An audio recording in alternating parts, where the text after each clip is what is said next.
आज हम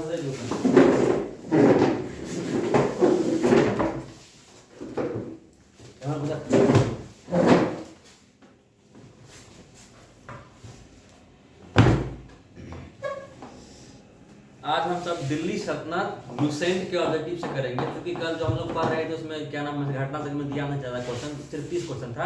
आज हम सब लुसेंट के सामान्य विज्ञान से क्वेश्चन देखेंगे, लगभग 50-55 क्वेश्चन। चलिए शुरुआत करते हैं। दिल्ली सल्तनत की दरबारी भाषा क्या थी? उर्दू, फारसी, हिंदी, अरबी? फारसी। कौन सी भाषा थी? फारसी। आगरा नगर की स्थापना किसके द्वारा की गई थी? फिरोज शाह तुगलक, मोहम्मद बिन तुगलक, अलाउद्दीन खिलजी, सिकंदर लोदी? नहीं, आगरा नगर की स्थापना जो है वो सिकंदर लोदी ने किया था। आगरा नगर की स्थापना किसने किया था? सिकंदर लोदी ने किया था। ठीक है। निम्नलिखित में से वह दिल्ली का सुल्तान कौन था जिसकी मृत्यु चौगान खेलती हुई थी? कुतुबुद्दीन ऐबक। कुबूत उल इस्लाम मस्जिद का निर्माण किसने करवाया था? कुतुबुद्दीन ऐबक। तराइन की पहले युद्ध में किसकी जीत हुई थी? पृथ्वीराज चौहान की जीत हुई थी। तराइन की प्रथम युद्ध किनके बीच हुआ था? गौरी के बीच, मोहम्मद गौरी और पृथ्वीराज चौहान के बीच। निम्नलिखित में से किस खिलजी शासक ने दिल्ली के राज सिंहासन पर बैठने के लिए अपने ससुर की हत्या कर दिया था? अलाउद्दीन खिलजी। नहीं, मैं फिर से बताऊं। निम्नलिखित में से किस खिलजी शासक ने दिल्ली के राज सिंहासन पर बैठने के लिए अपने ससुर की हत्या कर दी थी? जलालुद्दीन खिलजी। जलालुद्दीन खिलजी। अलाउद्दीन खिलजी ने गद्दी पर बैठने के लिए अपने ससुर की हत्या कर दिया था। रजिया सुल्तान किसकी बेटी थी? इल्तुतमिश की बेटी थी। मोहम्मद गौरी विजित प्रदेशों की देखभाल के लिए निम्नलिखित में से किस विश्वसनीय जनरल को छोड़कर आ गया था? मलिक काफूर को। मोहम्मद गौरी विजित प्रदेशों को देखभाल के लिए किसको छोड़ दिया था? मलिक काफूर। कुतुबुद्दीन ऐबक। मोहम्मद गौरी, चूंकि कुतुबुद्दीन ऐबक मोहम्मद गौरी का गुलाम था ना, इसलिए तो दक्षिण भारत के जीतने के लिए मोहम्मद गौरी विजित प्रदेशों की देखभाल के लिए निम्नलिखित में से किस विश्वसनीय जनरल को छोड़कर गया था? कुतुबुद्दीन ऐबक। किसके शासन में सबसे अधिक मंगोल आक्रमण हुआ था? के बते भी नहीं, अलाउद्दीन खिलजी के टाइम में सबसे बेसी मंगोल आक्रमण फैल रहा है अलाउद्दीन खिलजी के टाइम में। सबसे अधिक जो मंगोल का आक्रमण हुआ था वो अलाउद्दीन के खिलजी के टाइम में हुआ था। तराइन के द्वैत युद्ध में किसने किसको हराया था? तो तराइन के युद्ध में पृथ्वीराज चौहान को गौरी ने हराया था। सन 1329 से लेकर के 1330 के बीच किसने तांबे के सिक्के के रूप में प्रमाण स्वरूप मुद्रा यानी सांकेतिक मुद्रा प्रचलित किया था? मोहम्मद बिन तुगलक। गयासुद्दीन तुगलक। मोहम्मद बिन तुगलक। 15 का सी। मोहम्मद बिन तुगलक ने जो है वो टोकन करेंसी, कहने का मतलब सांकेतिक मुद्रा का प्रचलन किया था। दिल्ली के किस सुल्तान को इतिहासकारों ने विरोधों का मिश्रण बताया था? विरोधों का मिश्रण। बलबन, अलाउद्दीन खिलजी, मोहम्मद बिन तुगलक, इब्राहिम लोदी? अलाउद्दीन खिलजी। 16 के बी सी। मोहम्मद बिन तुगलक। दिल्ली के किस सुल्तान को इतिहासकारों ने विरोधों का मिश्रण कहा था? मोहम्मद बिन तुगलक को इतिहासकारों ने, ये क्वेश्चन नया है जो दिया नहीं था उसमें घटना चक्र में। अलाउद्दीन खिलजी महान और दिल्ली के किस सुल्तान को इतिहासकारों ने विरोधों का मिश्रण बताया था? मोहम्मद बिन तुगलक को। लोदी वंश का अंतिम शासक इब्राहिम लोदी है ना। इनाम भूमि किसे दिया जाता था? विद्वान और धार्मिक व्यक्ति को, मनसबदार को, पैतृक राजस्व संग्राहक को, कुलीन को? इनाम भूमि विद्वान धार्मिक के दिए थे, धार्मिक व्यक्ति के, है ना। इनाम भूमि जो है वो उस समय विद्वान और धार्मिक व्यक्तियों को दी जाती थी। उत्तरी भारत की प्रथम मुस्लिम महिला शासक, दिल्ली पर राज करने वाली प्रथम महिला कौन थी? रजिया सुल्तान। दिल्ली के प्रथम सुल्तान कौन थे जिन्होंने दक्षिण भारत को पराजित करने का प्रयास किया था? कुतुब कुतुबुद्दीन ऐबक। दिल्ली के प्रथम सुल्तान कौन जिसने थे? दक्षिण भारत को पराजित करने का प्रयास किया था? अच्छा, अलाउद्दीन खिलजी। ये मोहम्मद काफिर को जो भेजा गया था, कौन भेजा था? ये कुतुबुद्दीन ऐबक ने। अलाउद्दीन खिलजी। अलाउद्दीन खिलजी है तो आंसर 20 के सी। तो अलाउद्दीन अलाउद्दीन खिलजी ने दक्षिण भारत को जीतने का प्रयास किया था, या जीतने के लिए वहां पर सेना को भेजा था। यात्री इब्न बतूता कहाँ के यात्री थे? ऑप्शन ए मोरक्को, फारस, तुर्की, मध्य एशिया। मोरक्को। मोरक्को। हाँ, इब्न बतूता मोरक्को का यात्री था। कि इसके 21 का ए होना चाहिए आंसर, 21 ए। इब्न बतूता कहाँ का यात्री था? मोरक्को।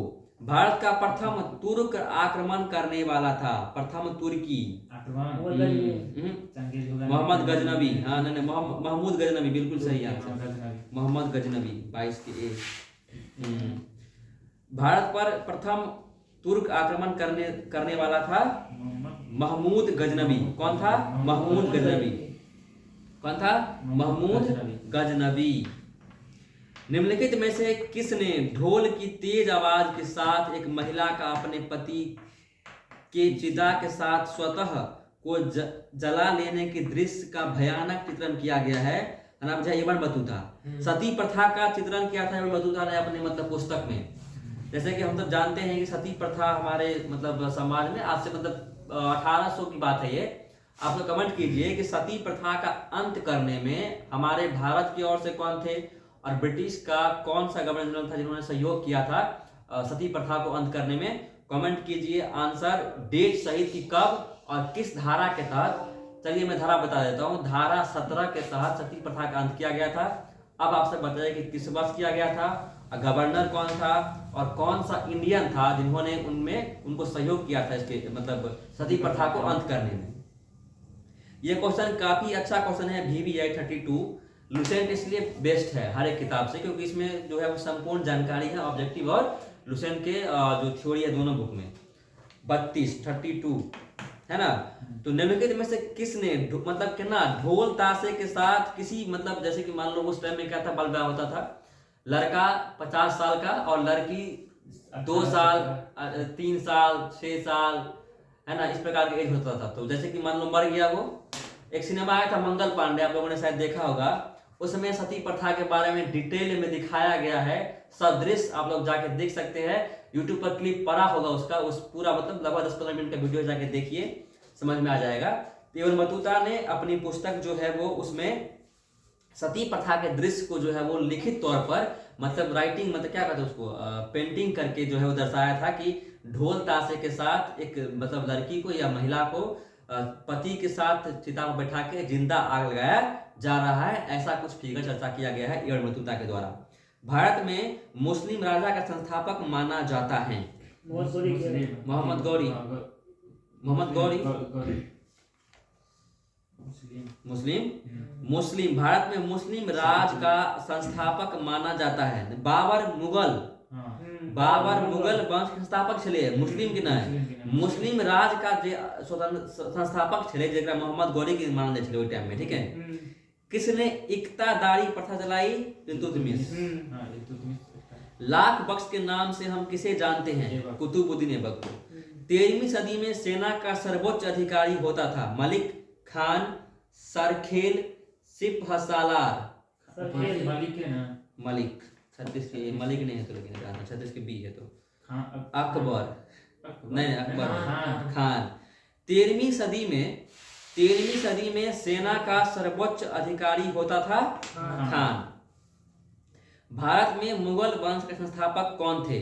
गुलाम वंश के कुतुबुद्दीन ऐबक। कुतुब मीनार के कार्य को किसने पूरा करवाया था? इल्तुतमिश ने पूरा करवाया था। निम्नलिखित में से दिल्ली का पहला तुगलक सुल्तान कौन था? गियासुद्दीन तुगलक? मोहम्मद बिन तुगलक नहीं, गियासुद्दीन तुगलक।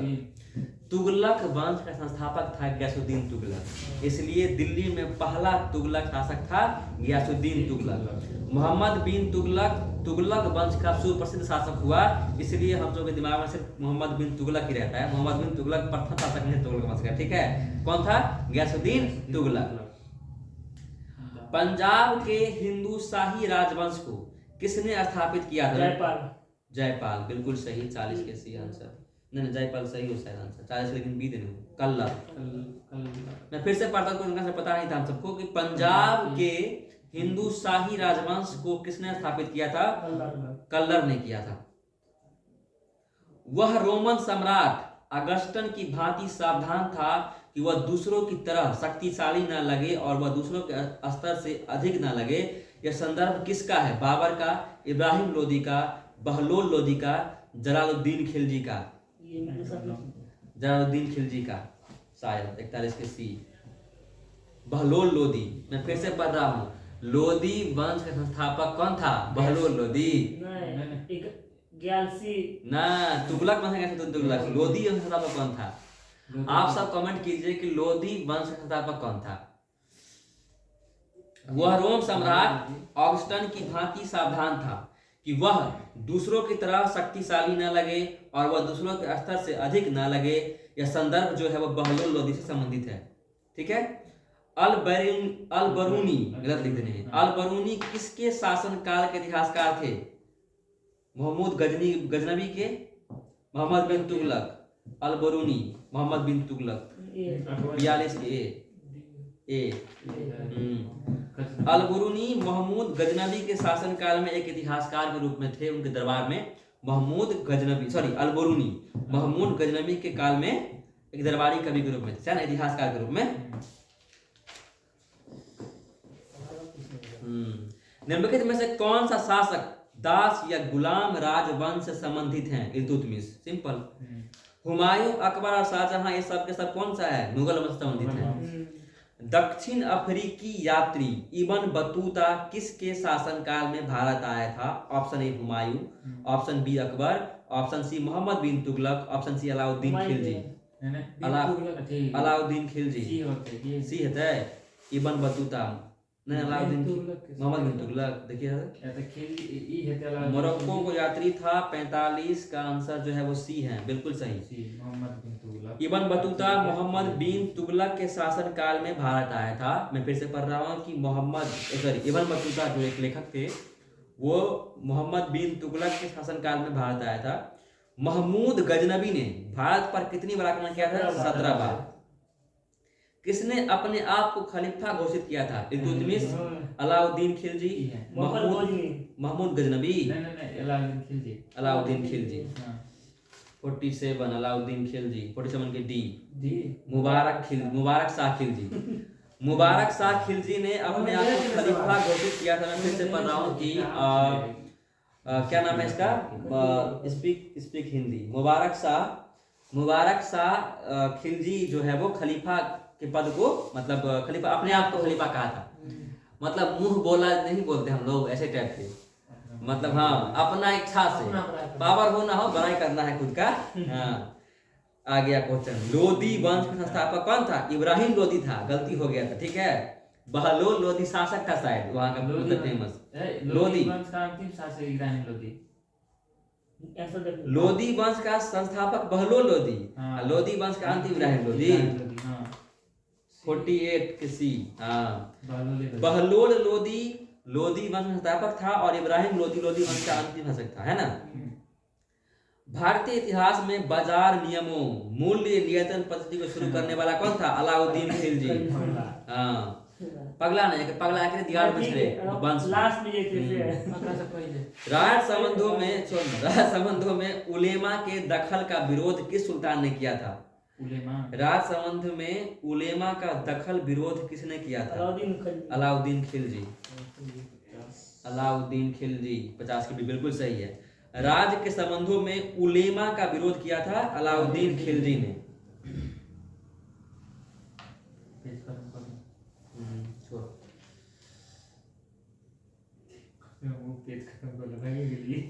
अलाउद्दीन खिलजी के आक्रमण के समय देवगिरी का शासक कौन था? रामचंद्र देव, प्रताप रुद्र देव, मलिक काफूर, राणा रतन सिंह। अलाउद्दीन खिलजी के समय देवगिरी का शासक कौन था? 83 ए। रामचंद्र देव। अलाउद्दीन खिलजी के आक्रमण के समय देवगिरी के शासक कौन था? रामचंद्र देव। जब उसने राजतत्व प्राप्त किया तो वह शरीयत के नियमों और आदेशों से पूर्णतया आजाद था।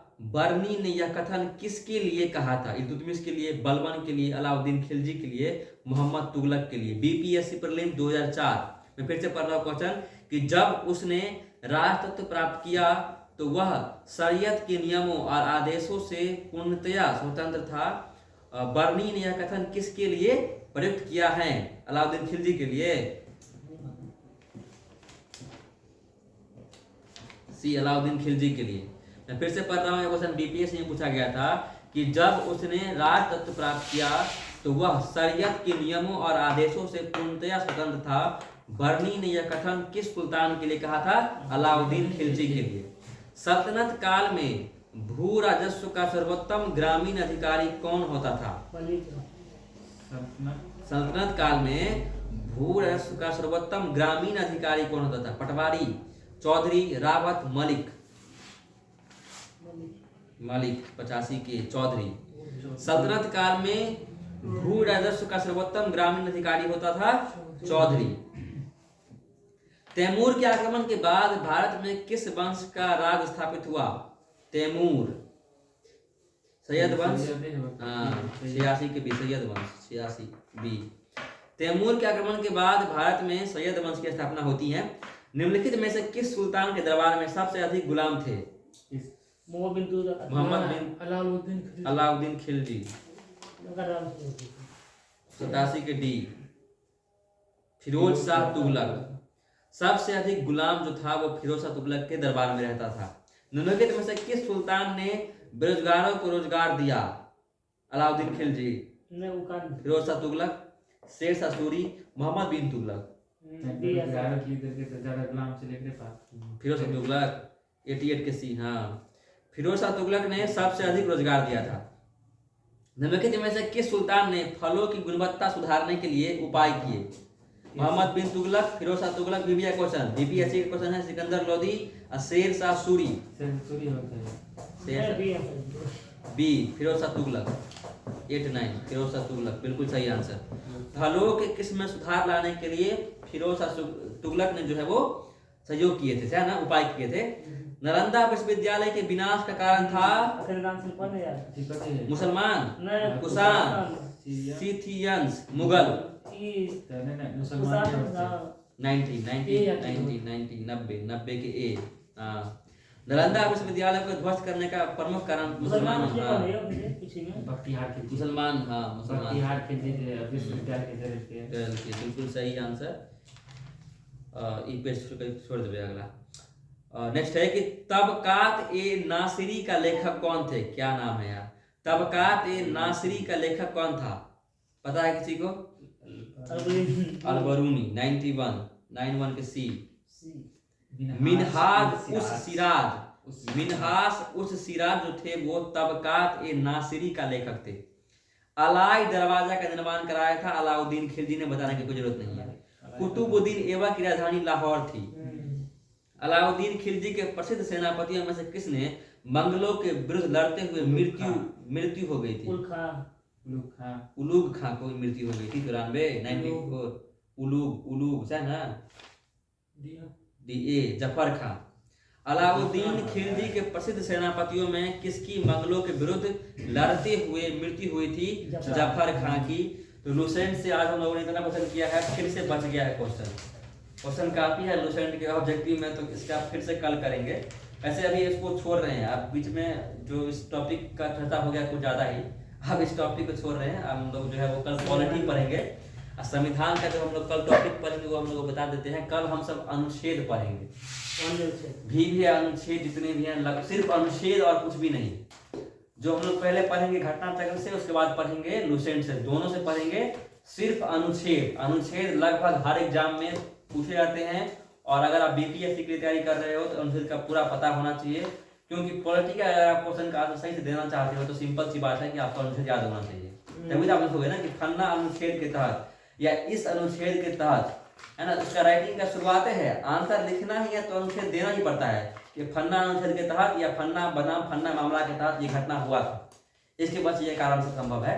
तो आज के लिए बस इतना ही, बंद करना सर।